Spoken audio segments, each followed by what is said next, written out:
Akala ko talaga dati nakakaumay pag may gata sa kare-kare. Pero buhat ng makatikim kami nito, nako eto na, yung pinakapaborito namin pagkakaluto ng kare-kare dito sa bahay. Unang gagawin dito, pakuluan muna saglit ang oxtail. Tumitimbang lahat ito ng nasa mahigit 2 kilo. Maglagay ng luya, pinitpit ko lang to. Sa paglalagay naman ng tubig, kailangan sapat ang dami nito para lubog lahat ng rekado. Ngayon, pwede na itong takpan hanggang sa kumulo. Gamit dito yung malakas na setting ng apoy. At pag nakitang kumukulo na, tanggalin na ang takip. Saka ito patuloy na pakuluin ng mga nasa 5 minuto. Ito namang mga nakaibabaw na bula, tanggalin lahat to. Nang sa gayon, hindi na ito dumikit sa karne, para naman hindi na ito kailangang hugasan pa uli mamaya. Matapos mapakuluan ng 5 minuto, ahunin na, saka napatiktikan sa strainer. At ito namang sabaw na pinagpakuluan, itapon na to. Ngayon, pwede na magpirito at maggisa. Gumamit dito ng malakas na setting ng apoy, 3 kutsara ng mantika. Ipirito muna saglit ang oxtail. Siguraduhin lang na hindi ito dikit-dikit para maganda ang resulta ng pagkakapirito. Isisir lang natin ito, yung mag-brown lang yung kulay sa labas pero hindi pa ito luto sa loob. Yan. Pag nakitang ganyan ang itsura nito, pwede na itong apunin, saka na itabi.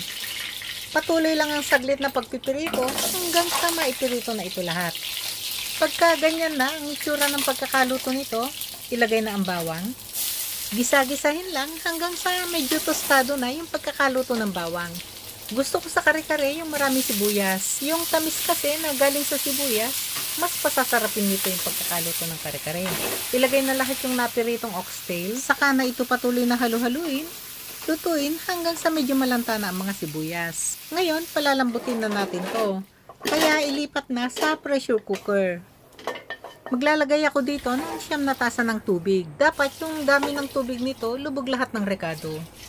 Ngayon, ilak na ang pressure cooker. Saka na ito hayaang kumulo. At pagka kumukulo na, patuloy pa itong lutuin ng 3 minuto sa malakas na setting ng apoy. Saka na hinaan ang apoy at patuloy pa itong lutuin ng 30 minutos. Matapos nga ang 30 minutos, isara na ang apoy at hayaan pa itong nakatakip ng 20 minutos. Sa ganitong paraan, mas masarap talaga ang pagkakapalambot ng karne at nakakatipid pa sa gas. Matapos ang 20 minutos na pagkakatakip nito, iangat na ang pressure regulator para naman mapalabas kung may natitira pang pressure sa loob nito. At ngayon nga nawala na itong pressure, ligtas na itong buksan.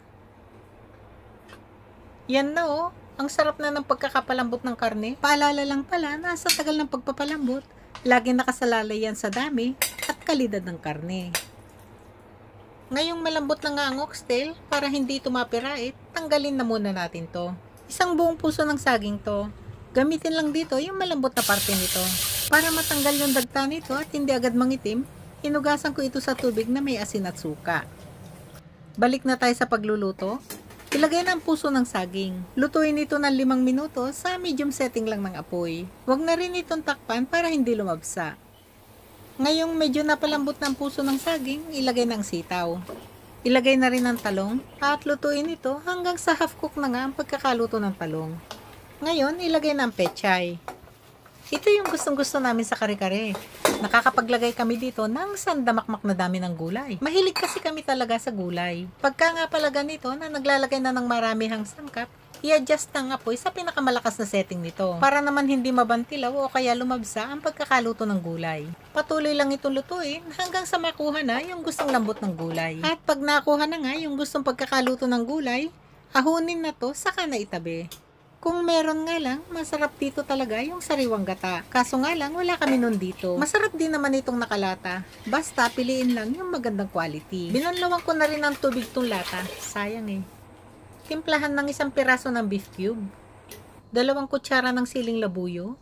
Creamy peanut butter nga pala yung ginamit ko dito. Nasa 1 kalahating tasa lahat to, nilagay ko dito. Para naman, dun sa mga gustong may nangunguya, pwede namang gumamit ng crunchy peanut butter. Sangkapan din ito ng paminta.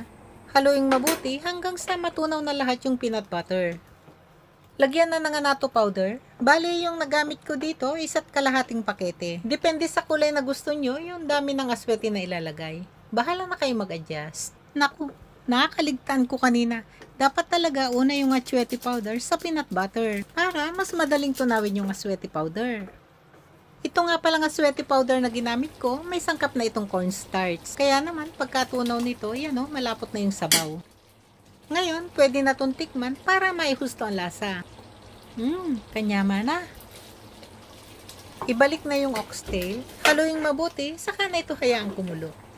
At dahil nga sa luto ng mga gulay, kaya ilalagay lang ito bago ito iserve. Mapapanood na rin pala yung video recipe namin ng bagoong na alamang. Yun talaga yung masarap na katerno ng kare-kare na to.